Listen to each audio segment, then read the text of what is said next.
I think sometimes it's really fascinating how you'll get positional groups at a certain school and they'll see several guys drafted and sometimes you're like, yeah, all those guys should have been drafted and drafted high. But then you get a situation like Texas A&M with their defensive front in 2024 and you've got Shamar Stewart's a first round pick, Nick Scourton's a second round pick, and Shamar Turner's a second round pick. But you look at each of them individually and you say, well, they weren't that incredibly productive. And you look at them collectively as a group and say, if all of these guys were like first or second round picks in the NFL draft, why wasn't that defensive line group better? Why wasn't that defense at Texas A&M dominant? Like, outside of the scope of what I'm talking about here, but I do feel they are relevant questions still to ask. So we're here to talk about the last of the Bears' 3 second-round picks, and that is Shamar Turner, the defensive tackle from Texas A&M. He fits kind of the classic tweener mold, 6'3", 290-ish pounds, decent length in terms of arms for the position in his size profile, so that works at his advantage. Big hands as well, only 22 years of age. But what does he look like here? For a lot of Bears fans, understandably myself included, wanted this team to address the trenches in the draft multiple times and on both sides of the ball. Well, they took Ozzie Trapillo in round 2, turn around and address the defensive line here with Shamar Turner. So let's talk about him as a prospect. What stands out to me in terms of the things that I really, really like about this young man? Explosive first step. Like great quickness for his position. Quickness that also translates pretty well to being an edge rusher. Really consistent get off from the snap is what I saw in 2024 as watching his different games. This is a guy that reacted and responded really quickly, and he gave himself a bit of an advantage, which frankly, with as much as he was playing inside and oftentimes even as a nose, he needed that quick get off to get an advantage against those interior linemen on the offensive side. Incredibly consistent, high-level motor, high-effort kind of guy, at least when the play is close to him. If it's around the line of scrimmage or if he's trying to get to the quarterback, he's relentless. He keeps coming. He plays angry. He plays with attitude. I've seen some like Tasmanian devil comparisons. Yeah, kind of whirly dervish kind of guy. I had mentioned before too, like good length for either an edge or a 3 technique. So it's not like, ooh, he's got short arms, so we're going to have to put him inside. He's got long enough arms. He could play on the edge and be an effective power guy there. But his length certainly could be an asset on the inside when he's going up against guards with maybe 30, 31, 32-inch arms because he's at 33, a little over 33 and a half. He's really good. Here's what I liked about him. He's really good at keeping his eyes in the backfield when he's engaged by the blocker. So often you'll see guys that are trying to get after the quarterback or trying to get after the ball carrier, but they become preoccupied and focused on the man immediately in front of them trying to block him, and they're trying to focus on him, and they look at them when they're trying to disengage, stack and shed, whatever the case might be. And you're talking about here with Shamar Turner. He's a guy that his eyes are always up. He's always trying to look in the backfield. He's trying to find the ball at all times. I really, really like that kind of focus and awareness from him. With his size, positive thing for a guy, especially if you're playing him as a 3 technique, he's able to get skinny and he splits the gap. Not a difficult thing for him to do. Also, good pursuit down the line. Kind of ties to, the combination of athleticism and hustle and motor. He's good at pursuing down the line to chase the quarterback on the scramble or the running back that's going out wide. Quick, powerful hands. I don't know that he's always know what the fuck he's doing with them, but they are quick and they are pretty powerful. And he shows some flashes of if you want to get creative with your defense a little bit, you could drop him back and you could spy him. Like he's a good enough athlete even at 290 pounds where he can play a bit of QB spy. And the other thing when you talk about his awareness, like always keeping his eye on the ball and where it is at all times, he's good at recognizing I'm not going to get there, but let me get my hands up to try and deflect the pass. Some really good things here. But with Shamar Turner, and maybe I'm surprised a little bit, and I think it's because I was initially thinking about him as being an edge guy like he was previously at Texas A&M and a little bit more of like Swiss Army knife, played a lot of edge, but he would play other positions, whereas 2024 he mostly played on the inside as a defensive tackle. I seem to remember being a bigger fan of his than I am now after watching the film. Because I got a number of question marks and concerns that make me really question why the Bears took him where they did. He plays with a higher pad level. He gets stood up too much by guards. And when you're 6'3", 290, It's one thing if you're getting stood up because you're just not as big and as strong as the other guys, but the higher pad level, you just really can't do that. You got to play with better leverage. You got to play with better knee bend.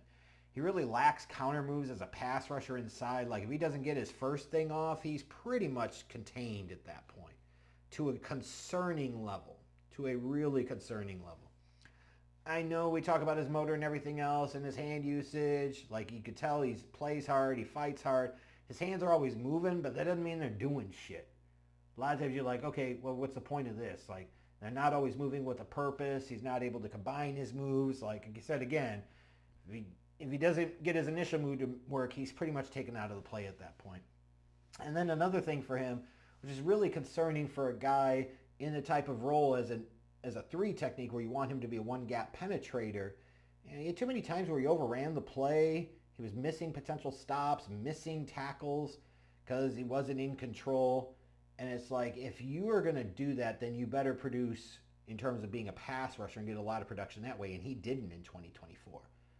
And I think that makes him more of a liability than a lot of people think. Because I saw a number of people talk about how great he was on run defense. And I'm like, I don't know if he's that great. Like, let's calm the fuck down a little bit. He also has a bit of an injury history, which is certainly worrisome, right? He had the stress fracture in 2024 that he played through. They inserted a rod. It didn't heal correctly. So it impacted his ability to do some of the off-season workouts.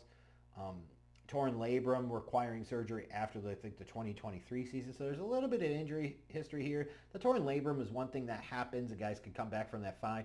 It's when you hear things like stress fracture, you start to get concerned because those can be recurring issues that pop up at different points in time. So let's hope that it's finally healing and that he'll be ready to go come mini camps, OTAs, like training camp, etc.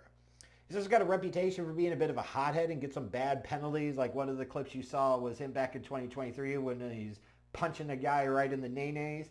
I like a guy with a little fight and a little attitude, and I don't mind that every once in a blue moon from a defender. I really don't, especially when your defense needs some attitude and swagger. And frankly, the Bears' defense does need some attitude and some swagger. So I think of this as much less of a question mark or a concern, but he does have a little bit of a history of getting some bad penalties, not being able to control his emotions. That is something to monitor. It is something to check a little bit, but you don't want to definitely take the fight out of the dog, if you will. But then I also have a much larger concern of like, what's his position at the NFL level? Because I mentioned before, he's really a tweener. And, like the tweener label doesn't matter as much as maybe it did 15, 20, 25 years ago. But he does kind of feel a little bit like a guy without a position. And I wonder, is he better slimming down and playing at the edge at like 275, 270? Or is he better bulking up to 305, getting some additional man strength so he could really actually hold up on the inside? I just don't know at this point what's better for his profile, but I don't think it's playing at 6'3", 290 pounds. I really don't, especially if that's coming playing on the interior. I love the effort that Shamar Turner plays with, let me be clear. I really, really do. And I think in some ways the injury combined with his change in role for 2024 led to his lower production. It doesn't address all of it, but it certainly was a contributing factor and some real contributing factors there. I love his effort. I love the consistency of his motor. But to me, I look at him and I say, like, if he's going to stick inside, like he showed me in 2024, like 290 pounds, he was getting dominated quite a bit at the college level. What's that going to look like at the NFL level? So if he's going to hang inside, he's going to have to put on, I think, at least a 15 pounds of pure muscle. And while you can play him all over the line, at some point in time, you don't want his calling card to be like he can be a jack of all trades and master of none.